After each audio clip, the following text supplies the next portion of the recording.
சீனு, உங்க மனைவிய உங்க முன்னாடியே பொண்ணு பாக்குறது எனக்கு ரொம்ப அவமானமா இருக்கு.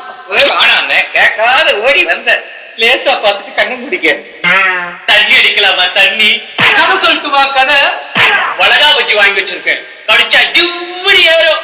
அழகான தாமரை பழம், 4 சோடா, அதுல மல்லிகைப்பூவா பூத்திருக்கு. சோடாவை உடைக்கிறோம், மல்லிகைப்பூ மலருது, டம்ளர்ல ஊத்துறோம், கோழி கூவுது, அவ்வளவுதான் வருது. ஐயோ ஐயோ ஐயோ ஐயோ ஐயோ, பைத்தியக்கார குடும்பமா இருக்கு. வழியில வரும்போதே சொன்னாங்களே, கேட்கலையே. நல்லா கழிச்சு விட்டுக்கங்க. ஓகே ஓகே ஓகே, பார்ட்டி வருது.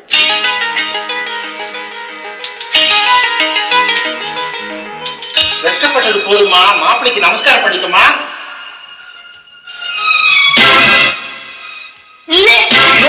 என்னம்மா இது? வாந்தி வந்தா ஒரு 5 நிமிஷம் அடக்கிக்கப்படாதா? மாப்பிள்ள போனோன்னு அப்புறம் அவர் இடத்துலயே எடுக்கலாமே. ஏம்மா செக்கப் போனியா?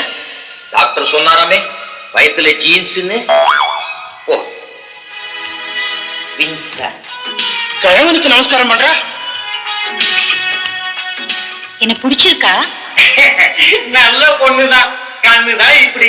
இப்ப உங்ககிட்ட பேசுறா, அவ உங்களதான் பாக்குறா, கொஞ்சம் ஆங்கிளா பாக்குறா.